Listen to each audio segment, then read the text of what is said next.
Okay, so up next, Prashant talked about the VR opportunity. I thought I'd talk about the AR opportunity for the next 8 minutes or so. So if we have our presentation, I'm going to load it on up.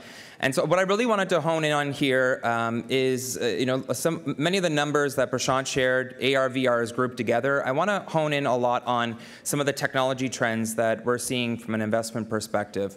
So 2016 has definitely been a big year for VR, but it's also been a very big year for AR as well. Image recognition company Blipper, which is in the top left, closed a Series D in the amount of $54 million.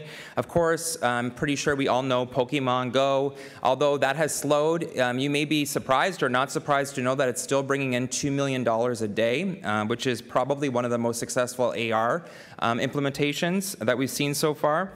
The first Google Tango AR device from Lenovo was unveiled earlier this year. Unfortunately, it's been delayed with rumors of it only coming to China, but it is around, and I've held it in my hand, and that was quite exciting. Epson Moverio launched their new smart glasses, the BT300 this year. Daiquiri, which is in the middle, partnered with Intel to launch the very first augmented reality construction helmet. And Meta unveiled its Meta 2 at TED, which is the picture to the right of Daiquiri. Magic Leap, as Prashant mentioned, continues to raise. They've now raised $1.39 billion. But what was exciting about Magic Leap, which has been very secretive so far, you may know Magic Leap from seeing a whale in a gym or an elephant in a hand. If you've seen these images, this is Magic Leap. They started to actually talk about their tech with features in Wired and actual use cases being exemplified on YouTube on their channel. HoloLens was probably one of the standout stories that we've seen in AR, really changing also the language of AR, questioning what is augmented reality, what is mixed reality, why do we use the term holograms, which is a whole other conversation. They have these devices out in the wild, many of them out here today, and developers now developing content for it. If you have $3,000, you can get one too, so it's open to the public today. And of course, even though Apple has not announced anything officially, Tim Cook has been quite bullish and open on his standpoint that augmented reality is the future. And if you take a look at their hirings and their acquisition strategy, you'll know that they are working on something AR, VR related. So AR and VR are definitely the next platform. I think one of the things I've noticed as an investor is that my fellow investors, co-investors, it seems as though everyone is understanding that this is the next wave. At Super Ventures, the fund that I run in San Francisco, we believe it's the next wave that will swallow personal computing and mobile completely. IDC published a new stat that came out recently that said that the AR/VR space will grow from $5.2 billion this year to over $162 billion by 2020. So definitely a lot of growth there. And if you read any of these reports, they all believe that AR is going to be the lion's share of revenue. Why? It's because they believe we want to be here. They believe that we want to see reality at the same time as seeing the digital world. And this blurring can only really happen with AR, as you'll see with HoloLens outside. Whether or not that actually happens and we want to be here, I think is a whole other question. But that is the current viewpoint on humanity today. And a lot of funding's happening. Prashant already mentioned a lot of these stats, and it is really true to dig deep into this $3.5 billion. A lot of that is Magic Leap, which does suggest that a lot of it is augmented reality. And according to CB Insights, we're seeing a tremendous amount of growth. We're seeing 85% year-over-year growth from 2015 to 2016 already for investments in this space. So Super Ventures is a fund, and our thesis is, and the reason why we're called Super Ventures is because we believe that early stage startups today are building technologies that will fundamentally augment the entire human experience. This includes all of us, not just sight, which is one way that we perceive the world, and our emotional capabilities. And so we're looking to make investments, early stage investments, seed, pre-seed, in companies globally, including here in Canada. As I mentioned already, a Vancouver company, part of our portfolio.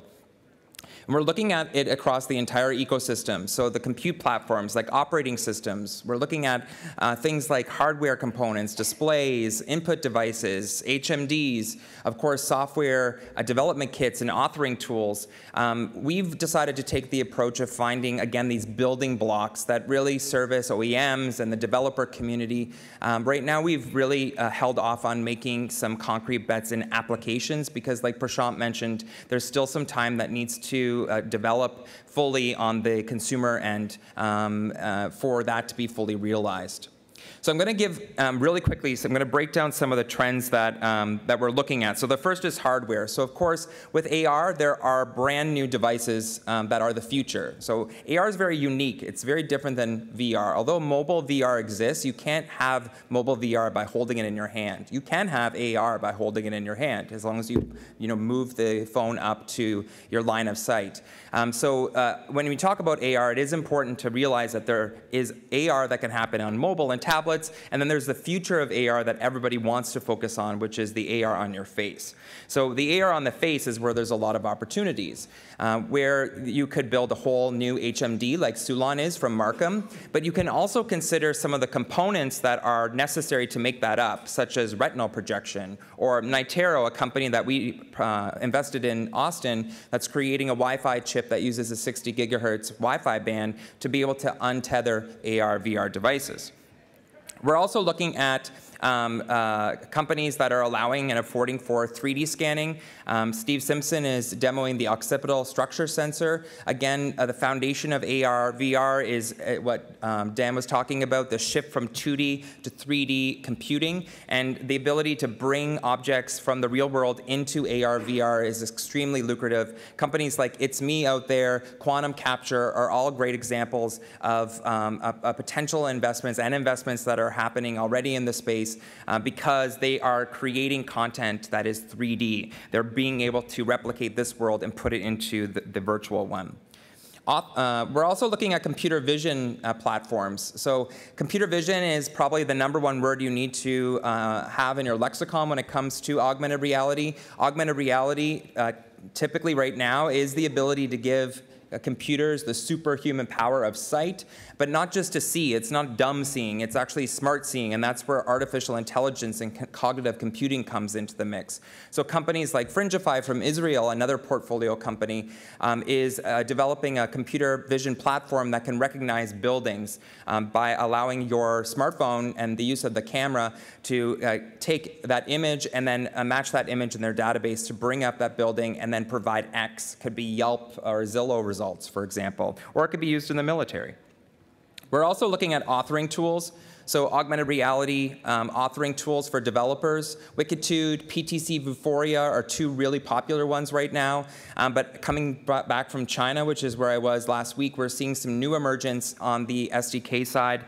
These companies are allowing for developers to get access to SLAM, 2D and 3D object recognition, cloud recognition, and making it easier, especially to scale across platforms. But it's not just SDKs that we're taking a look at and that you should be seeing as an opportunity as an entrepreneur. Other developer tools are going to be necessary for this ecosystem too. Cognitive VR, I've talked about already, has developed an analytics tool that allows for you to see gaze and user journey metrics, which are unique to 3D. These are not Google page view metrics and the regular audience metrics that we're used to with the web tools today. Those tools will be necessary from a traffic perspective, but to better understand where people are going, where they're getting caught up on, maybe where they're getting sick. This is the stuff that cognitive VR is able to provide to developers, which is going to make for better VR, which is going to help the space and also help the VR developers optimize and monetize their content in the long run.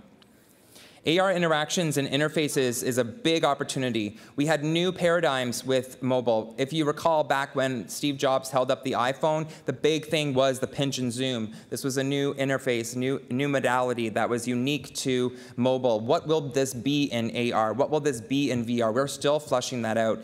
when you try HoloLens and Meta, you'll find that we're still borrowing from the past, which is typically what happens. We still have a screen, we have a back button, kind of kills you inside a little bit because you want the future to happen. But what is that future? How can we visualize outside the box? We can't. We've been living inside the box for too long. It's going to take a little bit. And it's exactly reminds me of when I was working in mobile, when we had WAP before mobile web, when we were jamming the web experience on mobile, and we were trying to figure out, how to wade through what mobile meant. This is a major opportunity for startups, for you to be able to define and create standards and usher in these new interactions, whether it's voice, whether it's using gesture, whether it's using your hands or a controller. What does the UX and the design look like? These are all unique opportunities in AR.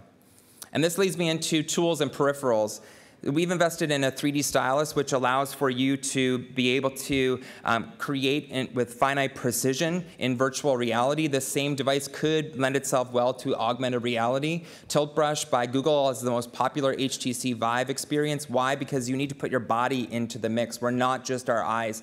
If we have our eyes, we are actually people with disability in VR. We need our entire body and our senses in order to be able to experience things like we usually do here in the real world. And so having controllers or gloves that actually allow you to be able to put your hands in, your feet into the mix, but also not just for control, but allow you to feel virtual objects is another opportunity. I've seen gloves that use exotendons that actually push back so that when you grab a virtual bunny, it looks like and feels like you're holding a virtual bunny. And I've also seen ultrasonic wave companies do the same using air. So collaborative and social AR is another trend I want to put on your radar. HoloLens team showed a way for you to have a new Skype experience in that you're able to holoport yourself into the same room so that I could actually be Will.i.am on CNN and come here and be on stage, if you recall that time during a past election, and actually not be at my home but feel like I'm here. And this is starting to happen. The big thing about AR that you need to understand, and raise your hand if you use Snapchat or know Snapchat or use Snapchat.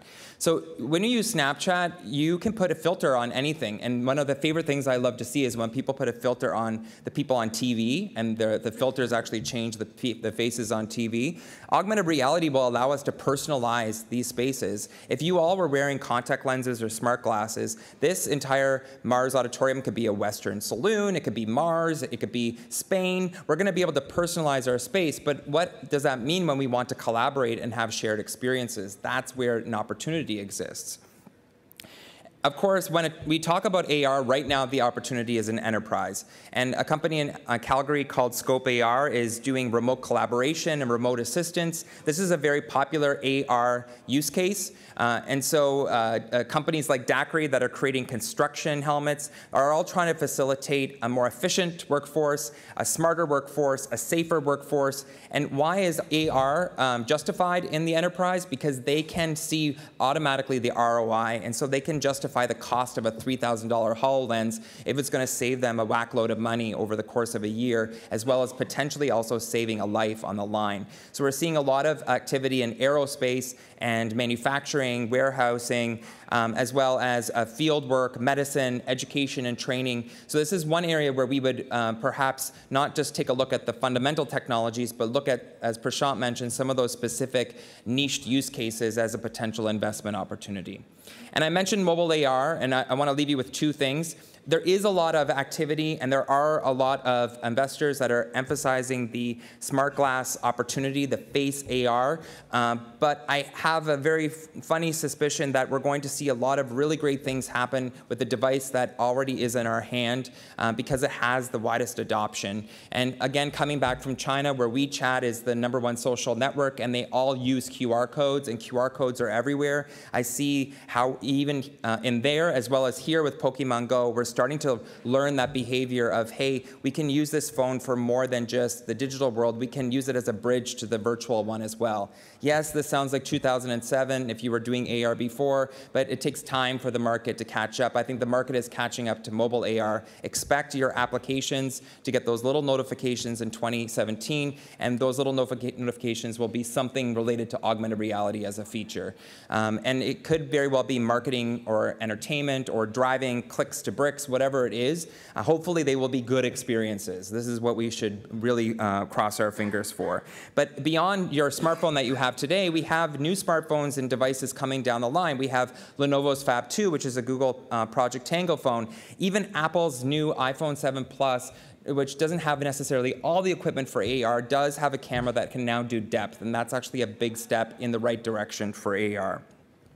Finally, I'm going to leave you with this. I talked in the beginning about the fact that we need to think beyond just sight when we talk about augmented reality. I don't want to muddy any waters when it comes to definitions. God knows we already have enough. But when we think about real immersive experiences, we must not stop at sight. We must think about the body and hearing and emotion and our mind, because we're very complex individuals and we're trying to replicate all of these. Yes, it's going to be one step at a time. I think the next step is going to be hearables and the augmentation of sound. We're already seeing in VR a focus on binaural sound and sound as part of the experience in order to elevate it.